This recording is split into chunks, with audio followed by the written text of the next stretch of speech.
Hello dear students, welcome to the online class for the students of BA Part 1st subject English Literature. In this video we are going to study a new poem that is prescribed in your syllabus. The poem name is Not Marble Nor the Gilded Monuments. Students, as you all know that on your screen you can see an image of William Shakespeare, who is a famous English playwright and a poet. William Shakespeare was born on 26th of April 1564 and was died on 23 April 1616.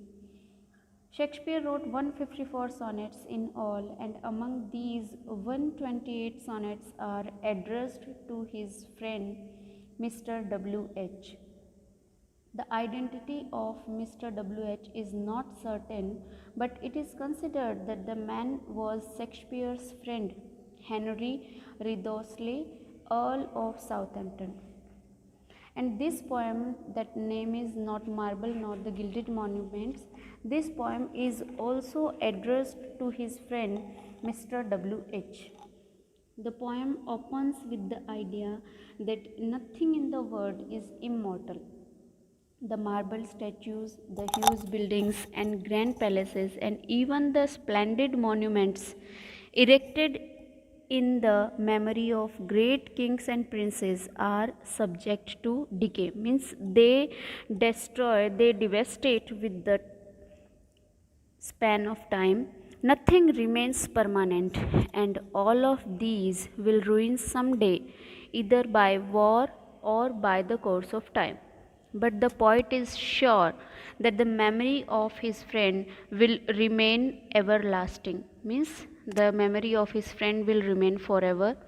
The second quatrain in this poem, the second quatrain claims that neither the most destructive war nor the fire of hell can affect the living record of his friend's memory. The poet is very much confident that his friend's memory is far reaching to these objects of destruction. The third quatrain, as I have told you that this is a sonnet, and a sonnet is a poem of 14 lines, and in Shakespearean sonnet we follow a pattern that this type of sonnet has 3 quatrains of 4 lines each and a concluding couplet. So in the third quatrain again the poet claims that even the most universal death cannot affect his friend's memory. The concluding couplet is just like a challenge about the immortality of his friend. He say, as long as these words are read, his friend's memory will be alive in the eyes of readers. So this sonnet is dedicated to the poet's friend Mr. W.H., who had been a constant addressee in most of his sonnet. The poet discusses the transitory nature of the universe in this poem.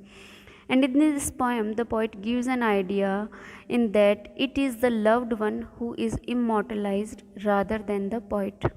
The poet is himself only the instrument to accomplish this end, and he humbly celebrates the glory of the youth. The striking images of crumbling stone and violent war fetch themselves into our minds, and in the midst of this waste and decay, we realize that if anything will survive, it will be the poet's words, and both he and his friend will be swept away into oblivion. Immortality of sorts is thus achieved for the poem, but for nothing else unless it be for the love which dwells in lovers' eyes. So this poem's text is on your screen, and you can see the poem starts with these lines. Not marble nor the gilded monuments of princes shall outlive this powerful rhyme, but you shall shine more bright in these contents than unswept stone besmeared with sluggish time. Marble was widely used in statuary and in monuments for tombs of the powerful and wealthy.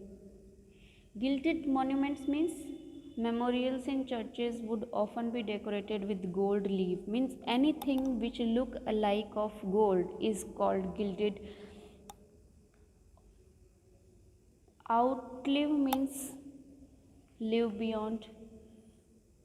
In these contents means in the content of this verse, unswept stone. Students notice that in line number 4 there is written unswept stone, means a stone monument left uncared for.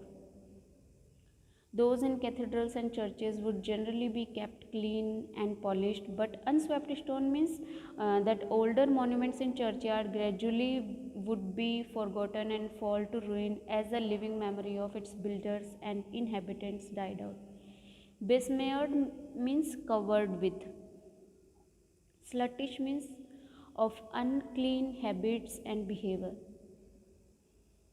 So, in the first quatrain, the poet says that not marble nor the gilded monuments, means neither the marble that is used in monument nor the monuments that are covered with gold or that look like covered with gold of princes set outlive this powerful rhyme, means that this powerful rhyme will live beyond all the marbles and all the gilded monuments. But you shall shine more bright. Here you refer to the poet's friend, and in the line number 3 the poet is celebrating the glory of his friend, and he is saying that not only the marble, not only the gilded monuments of princes that were dead, they will not remain in fame, rather you will be remain forever with this powerful rhyme. And you shall shine more bright in these contents. In these contents means in the content of my verse. Here the poet is celebrating the everlasting youth of his friend, and he is saying that you will remain forever bright in my verse. Then unswept stone besmeared with the sluttish time, whereas the marbles or the monuments that are unswept, that are not cared, they will be covered with the time.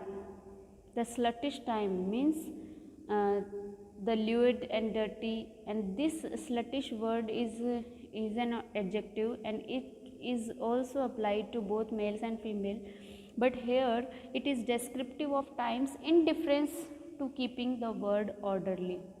So here the poet is saying that all the marble and all the gilded monuments of princes, they will decay, but this powerful rhyme will remain forever. And oh my friend, your beauty, your name will shine more brightly through the help of my verse. Rather, the stone that is used in the cathedrals and churchyard, they will be devastated with the chance of time.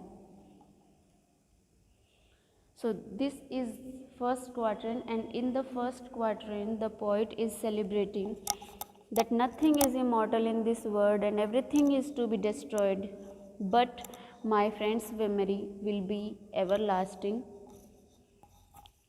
The next quatrain starts with these lines: when wasteful war shall statues overturn, and broils root out the work of masonry, nor Mars his sword, nor war's quick fire shall burn the living record of your memory. Wasteful war means war that devastates city and country. Broils means tumult, fighting or disturbances, especially in war.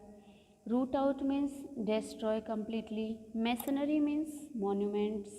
Mars, Mars here refer to the god of war. Quick fire means lively or fast moving fire. Living record. Living record means the memory of uh, poet's friend. So, in these lines, again the poet expresses his idea that nothing is immortal in the world. The poet says that nothing is immortal in the world. The great palaces and monuments are all destroyed in the time of war. Wars are wasteful. They destroy statues, buildings, monuments, and other works of arts. But the memory of his friend will survive in his immortal poetry. Neither swords nor fire can destroy the memory of his friend.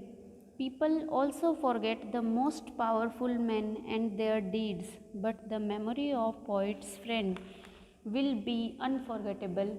The people will always keep his memory alive when they will read his poems.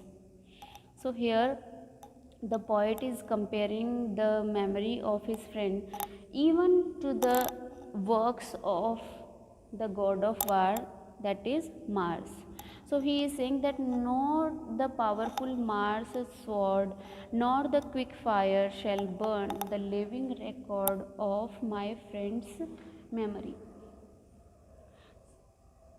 So, the ravages of time is a recurring theme in Shakespeare's sonnet, and often it is addressed in terms of its unavoidable effect on beauty and youth, especially that of the fair lord. But here, its effects on statues and monuments is the focus.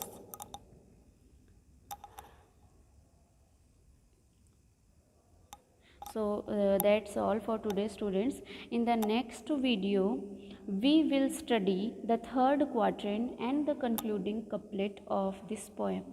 So thank you all.